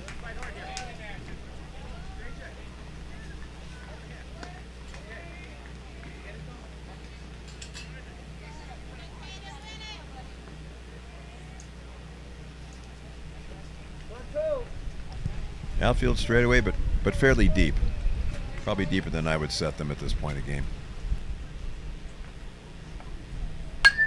Another foul ball.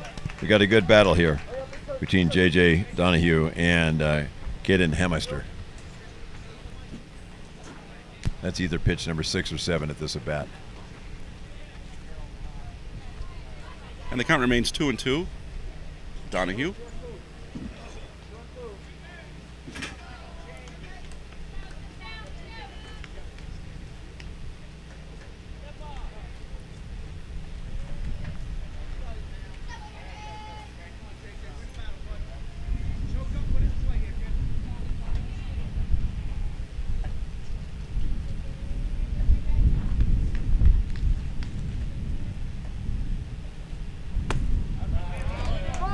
Wanted to go, checked, held his swing, so count is now 3-2.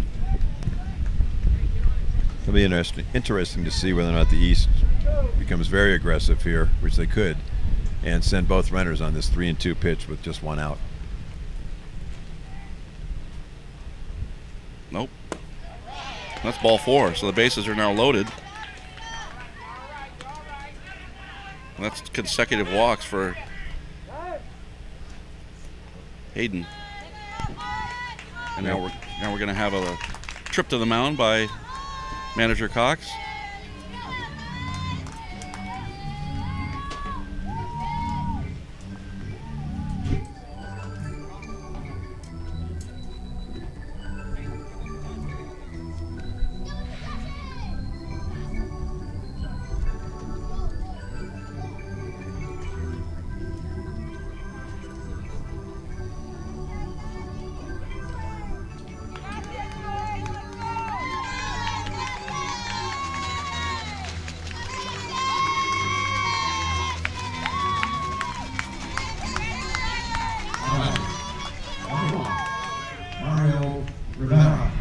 So Mario Rivera steps in. The base is loaded now for the East, and only one out, and an opportunity to break this game open. Southwest is playing corners up and middle infield halfway, looking for the ground ball double play. Big swing and a miss by Mario. Again, that's what the kind of swing you want on a first strike. If you're a manager or coach, you want to see the ball player stay within his means, but give it a good shot. Swing with everything you have. You just might make contact and drive that ball to the gaps.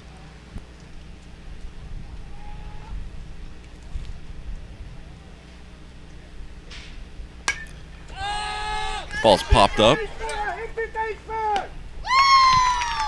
Caught by the catcher.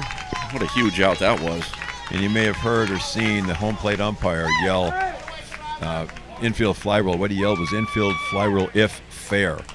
If the ball is in foul territory, it is not an infield fly, only if it's in fair territory. So had the catcher dropped that ball, that pop-up, it would just have been a foul ball, a strike, not an out.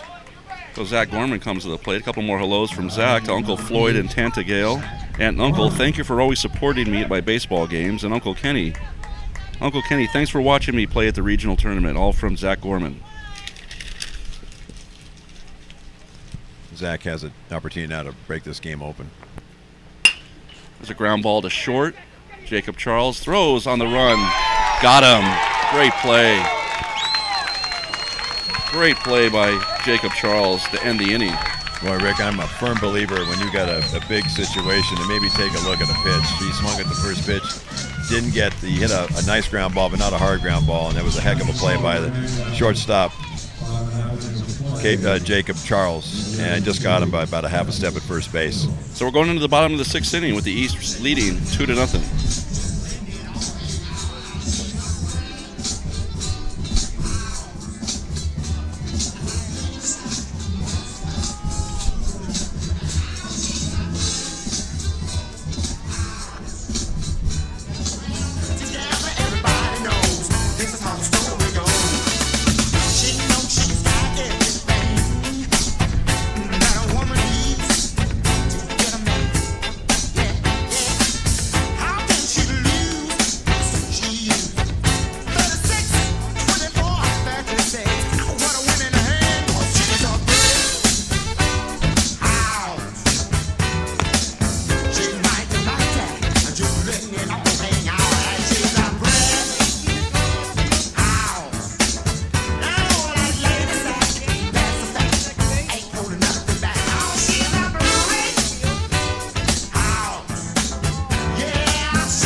Leading off in the bottom of the 6th inning for Texas, number 6, Caden Box.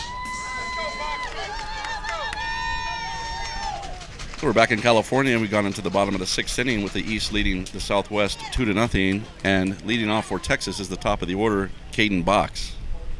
So here's the opportunity that Texas may be looking for, Ed, to kind of bounce back in this game. They're only down 2 runs. It seems like it's more, but they're only down by 2. Yeah, Abrahamson, again, he's thrown 58 pitches through just a little more than 5 innings. That's 11 pitches an inning. That is terrific.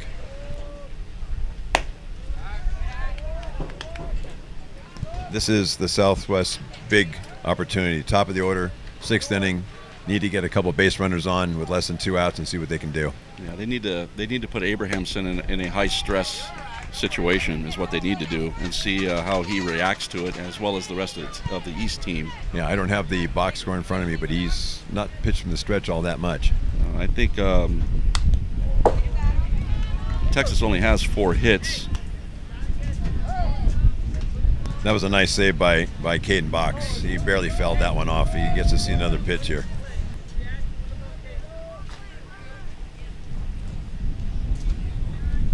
Caden looks a little tentative at the plate today. Swing and a miss. And he's gone on strikes. That was a great pitch by Abrahamson. It may not have been a strike, but it was close enough. If you teach your pitchers on when they're ahead in the count, you don't necessarily have to throw a strike, but don't miss by a lot. Miss by a little bit. Make it look like a strike. You might get a situation just like that where a batter swings at a pitch that was off the plate for strike 3. And that's going to bring to the plate Ethan Green, the third baseman, who grounds one to third base. Long throw, got him. Boy, Patrick burns his money over at third base. He's playing a good game today. He's playing a really nice game. Just doing the basics. A lot of times in baseball, if you just do the basics very well, you play well and you win a lot of ball games. So Jacob Charles is coming up. He singled his first time and then grounded into a 6-3 double play.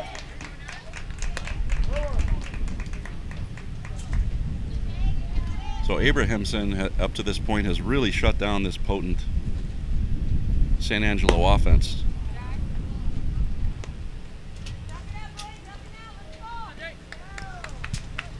Yeah, San Angelo is looking for a spark. Anything they can do to try to get back in this game. That was a pitch that Charles missed, and he knows it. He wants that one back. He was fouled off to the right side, but it was right in his wheelhouse, and he just missed it. He's just a little bit late. That was belt high, screaming at him, hit me, hit me, hit me, and he just missed it. He hits that one at Gorman, who scoops it up and throws from shortstop, and that's the end of that inning. And Texas goes quietly in the 6th inning. We've moved on to the 7th inning, and the East Regional champs are leading 2-0 still. And after 6 full innings of play, the score remains New Jersey 2, Texas 0.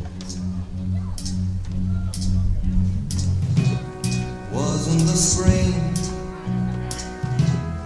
and spring became summer. Who'd have believed you'd come along? And touching hands, reaching out, touching me, touching you.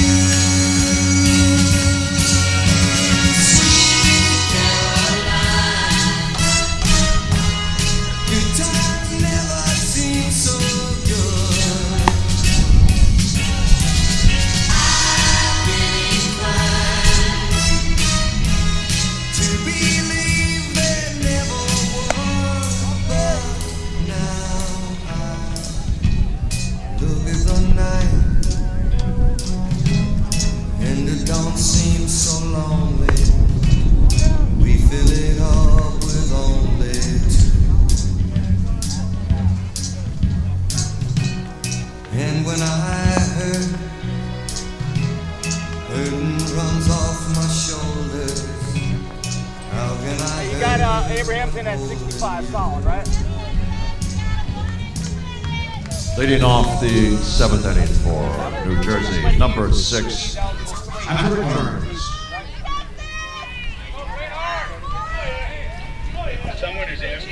So we're back in Livermore, and leading off for New Jersey in the top of the 7th inning is Patrick Burns. We'd just like to send out some more hellos from Anthony Sirico to his grandparents. Thanks always for supporting me. And to Anna Marie and Philomena, sister and his mother. Thanks for coming out for my first 2 games. I love you guys.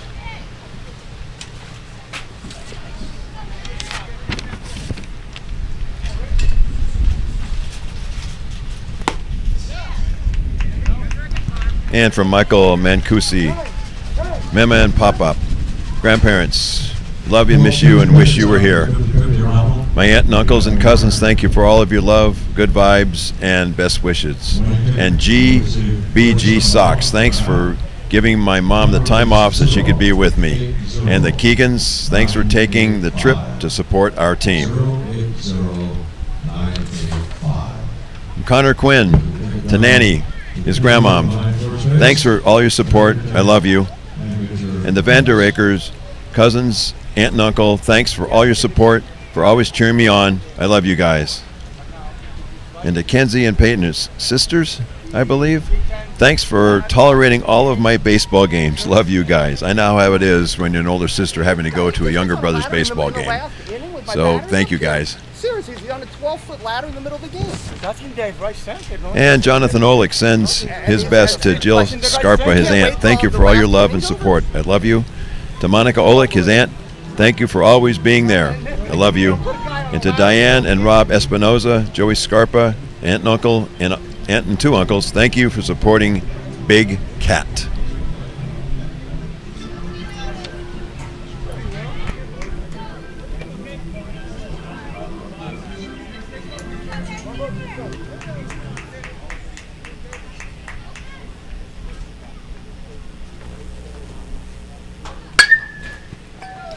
Ball's hit well to right field. It looks like it's out of play.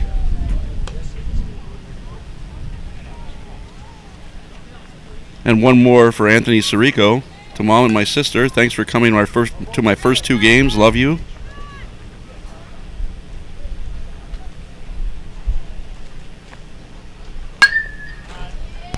Another foul ball off to the right-hand side. Count remains 2-2.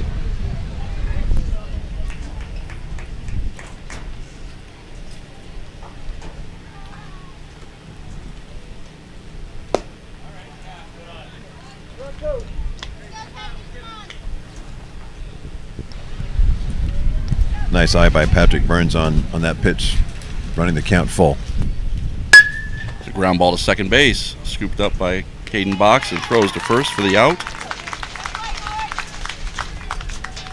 And that's going to bring to the plate number 13, Jace Shapiro. Jace wants to send his greetings on to his Grandpa Ira and Grandma Karen. Thanks for all the phone calls and texts of support. I love you and wish you were here. Grandpa Bob and Grandma Sue, thank you guys for always coming and supporting the team. I love you. Wish you were here also. Ground ball foul by Jace. And to all of his good buddies back home, thanks for being so supportive of the team. To all of his aunts and uncles, thank you for staying up late and watching the live streams. And we're very grateful you did also. And to Sigma Corporation, his dad's workplace, thanks for all the support. Good job, Jace.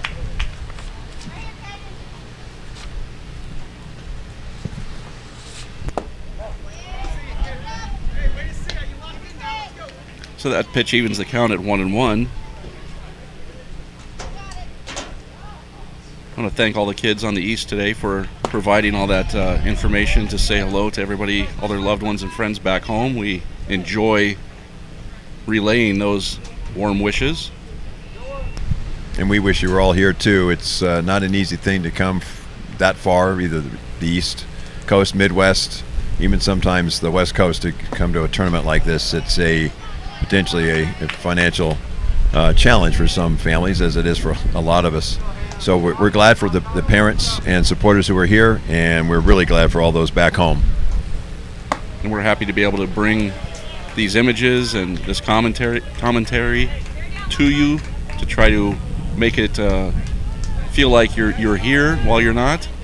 We get a big kick out of it. We're all just volunteers doing this. We don't do this for a living by any stretch. We're not professionals at it. We do make our mistakes. But for the most part, we're having a blast. We've got the best seat in the house. We're getting to meet a bunch of great people that have come from all over the world to join us. So we all appreciate that. That's going to bring to the plate Jonathan Olick. And Rick, that's one of the most fun things that I'm able to do here is talk to the coaches, talk to the parents, people from literally throughout the world, but different parts of this wonderful country of ours, to get their insight on what makes them tick. Shapiro goes on the play, and he slides into second base, and he steals it. I've met some incredibly nice and wonderful people just walking around saying hello, smiles on their faces. They're very appreciative of being here for this opportunity to watch their either children and grandchildren or friends play in this wonderful tournament. So the situation is we're in the 7th inning with the East leading 2-0. Ground ball hit hard to Caden Box at second, who throws to first. He's throwing back to third. Good play by Moreno at first base to try to backdoor the runner, Shapiro, and he almost picked him off. So Olick rounds out. Shapiro goes to third. There's now 2 outs, and that's going to bring to the plate John Abrahamson. Number 16, John Abrahamson. And Mr. Abrahamson is pitching one heck of a game. He's only thrown 67 pitches through 6 innings. This is a big run, though, that the East would like to score from third base with 2 outs. And there's a slowly hit ground ball to Charles. He flips over to first base, and that's the inning. Nice defensive play by Jacob Charles. And we're going to go to the bottom of the 7th inning. This is the last chance for the Southwest Regional champs to get back in this game. They trail 2-0. Back in a minute. And after 60 seconds, play the score remains New Jersey 2, Texas 0.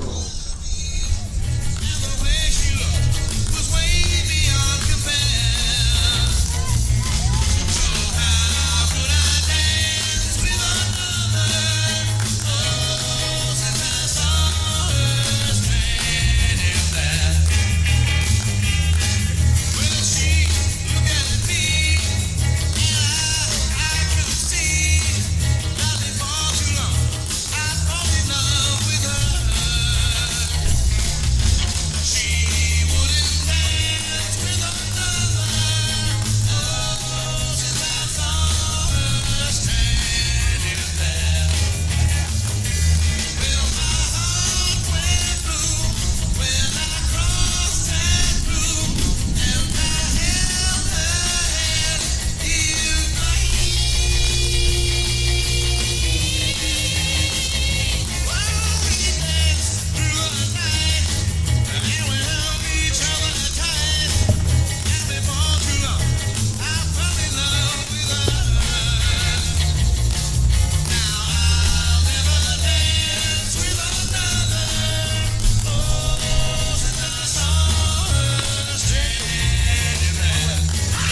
Leading off the bottom of the 7th inning for Texas, number 14, Skylar Price.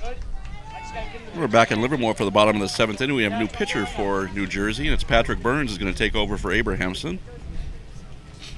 Abrahamson pitched probably, in my opinion, perhaps the best game of the tournament to this point.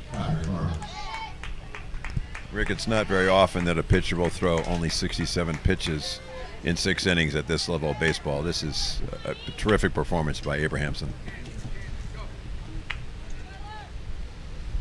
Skylar Price is going to come in and lead off for Texas, the catcher, and try to get on base and get the tying run to the plate for the rest of the Texas squad. They're only down by 2 runs.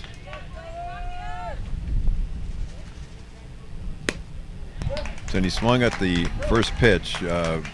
Old school teaching is to take a strike when you're down a couple of runs in the last inning. He swung at a pitch that probably was not a strike, and now he's got called strike 2 on him. He's in an immediate hole. Now it's 1-2.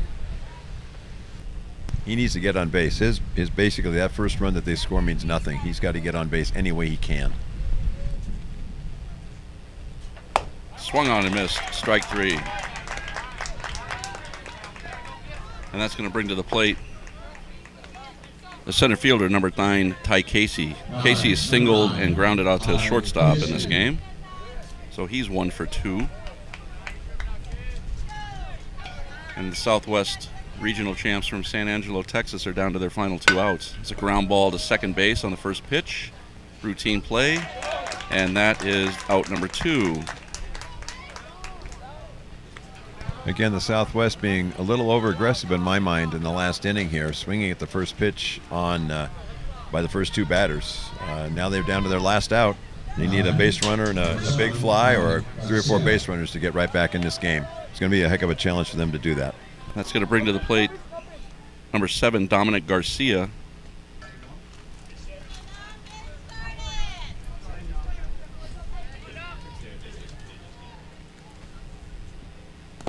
There's a ball.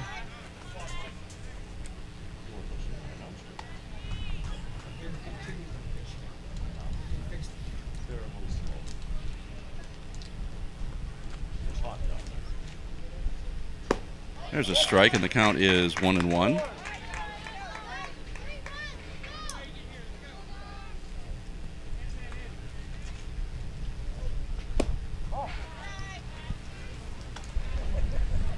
Nice off-speed pitch there by